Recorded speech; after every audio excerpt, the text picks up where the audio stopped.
नमस्कार साथियों, मैं doctor Manik Kumar Saxena, additional chief medical superintendent 1200 bedded NABH accredited TS Mishra medical college and hospital. आज आपसे बात करूंगा आईसीयू में भर्ती रोगियों में डायलिसिस के विषय में।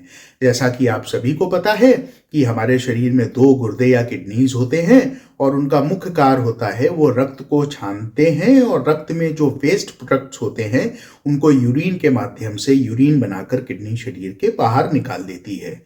किसी वजह से अगर किडनी अपना ये काम नहीं कर पाती तो ऐसे रोगियों को एक आर्टिफिशियल किडनी पे रखा जाता है। उस आर्टिफिशियल किडनी को हम लोग डायलिसिस मशीन कहते हैं। डायलिसिस मशीन वैसा ही काम करती है जैसा कि किडनी काम करती है। किडनी से होकर हमारा शरीर का सारा रक्त गुजरता है, छनता है। जब किडनी काम नहीं करती तो हम पेशेंट को डायलिसिस मशीन से जोड़ देते हैं, उससे होकर उसका सारा रक्त गुजरता है और जो ऐसे पदार्थ हैं उस रक्त में जो हमारे शरीर के लिए हानिकारक हैं, डायलिसिस मशीन उनको निकाल लेती है और शुद्ध रक्त पुनः हमारे शरीर में प्रवेश कर जाता है। ये तो डायलिसिस का मूलभूत एक आइडिया हो गया। अब बात आती है आईसीयू में डायलिसिस की। हम लोगों को इस प्रश्न का अक्सर उत्तर देना पड़ता है हॉस्पिटल में, और वैसे भी जान पहचान में बहुत सारे लोग फोन करके पूछते हैं कि साहब हमारा फलाना पेशेंट फलाने अस्पताल में आईसीयू में भर्ती है, उनको किडनी की कभी कोई बीमारी नहीं रही। जैसे कि वो कहते हैं उनका रोड ट्रैफिक एक्सीडेंट हुआ था, बहुत सारा खून बह गया था, या उनका हार्ट का ऑपरेशन हुआ था, या उनका हार्ट फेल हुआ था, या उनकी एंजियोप्लास्टी हुई थी, या फिर उनको फेफड़ों में संक्रमण हुआ था, लंग्स में इन्फेक्शन हुआ था, या उनको यूरिन का इन्फेक्शन हुआ था, या उनको लिवर में कुछ प्रॉब्लम थी। कहने का मतलब सारे अंग जो अलग अलग हैं उनमें कोई ना कोई प्रॉब्लम से भर्ती होते हैं, या एक्सीडेंट से भर्ती होते हैं, या हाई फीवर से भर्ती होते हैं, या कोमा में जाने की वजह से आईसीयू में भर्ती होते हैं। और उन लोगों में आईसीयू के डॉक्टर डायलिसिस की एडवाइस कर देते हैं। अब जिसको पहले से किडनी का रोग है, जिसको पहले से डायलिसिस है, रोगी के परिजन उसमें तो ये स्वीकार कर लेते हैं डायलिसिस होनी चाहिए, लेकिन इनमें से अधिकांश में पहले से किडनी का कोई रोग नहीं होता। रोगी को पेशाब सामान्य हो रही होती है। आप लोग जानते हैं ज़्यादातर लोग सीरम क्रिएटिनिन जांच होती है जो किडनी के फंक्शंस को बताती है, तो लोग कहते हैं साहब ये जांच भी हम कराते रहते थे, हमारे रोगी की ये भी नॉर्मल रहती थी, तो फिर आईसीयू में डायलिसिस क्यों बताई जा रही है? इसको मैं आपको सरल भाषा में समझाने का प्रयास करूंगा। होता यह है कि जब कभी भी हमारे बॉडी में किसी भी प्रकार की एबनॉर्मेलिटी होती है, कोई भी अंग प्रभावित होता है, तो आईसीयू में अगर हम भर्ती हैं तो या तो किडनी को ब्लड सप्लाई कम होने के वजह से, या शरीर में इन्फेक्शन फैल जाने के वजह से, या कुछ और वजहों से भी हमारी किडनी जो पहले से स्वस्थ थी, रोगी की किडनी जो पहले से हेल्दी थी, थोड़े समय के लिए काम करना बंद कर देती है। इसको मेडिकल भाषा में AKI एक्यूट किडनी इंजरी कहा जाता है। पुराना शब्द इसका ARF था, एक्यूट रीनल फेलियर, लेकिन अब इसको AKI कहते हैं। तो ऐसे रोगी में क्या होता है, किडनी जब काम करना बंद कर देती है तो शरीर में वेस्ट प्रोडक्ट्स का लेवल, टॉक्सिन्स का लेवल बढ़ने लगता है। फिर रोगी को हो सकता है पेशाब आना बंद हो जाए या पेशाब आना बहुत कम हो जाए। कभी कभी क्रिएटिनिन उतना नहीं बढ़ता, लेकिन एक खास जांच होती है जिसको ABG कहते हैं, उसमें कुछ एबनॉर्मेलिटीज आती हैं, और ये सारी एबनॉर्मेलिटीज के पीछे राज छुपा होता है AKI acute kidney injury. Acute माने जो अभी हुआ हो, तत्काल हुआ हो, पहले से किडनी की बीमारी नहीं है। और यहीं पर रोगी के परिजनों में शंका उत्पन्न होती है कि हमको डायलिसिस के लिए एडवाइस क्यों किया जा रहा है।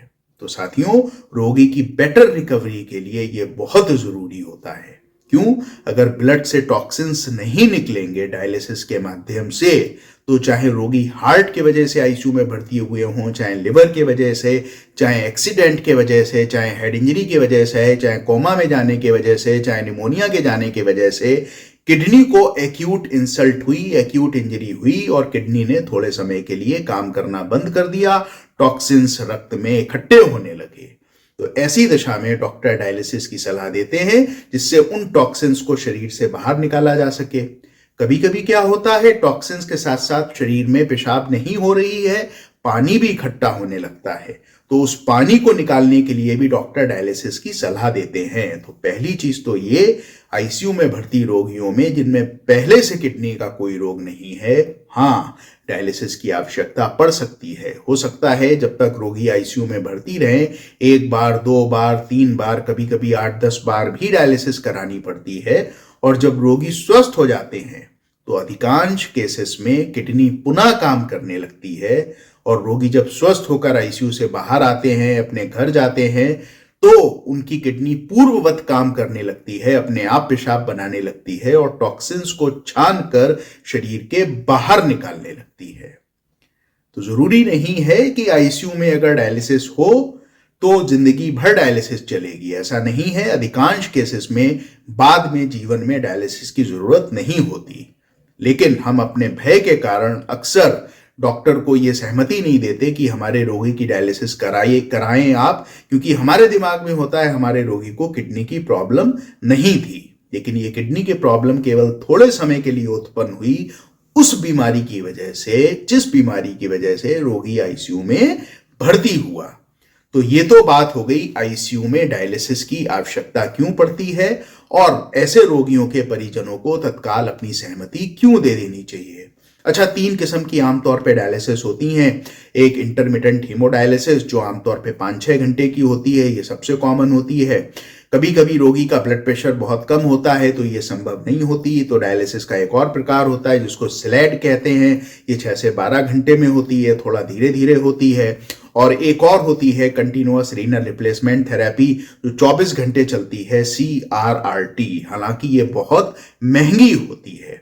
अब इंटरमिटेंट हेमोडायलिसिस होनी है या फिर स्लेड होना है या CRRT होना है, ये आपके डॉक्टर डिसाइड करके बताते हैं। CRRT चूंकि काफी महंगा होता है तो अक्सर पर्सन उसको अफोर्ड नहीं कर पाते, तो फिर डॉक्टर स्लेड से ही काम चलाने की कोशिश करते हैं।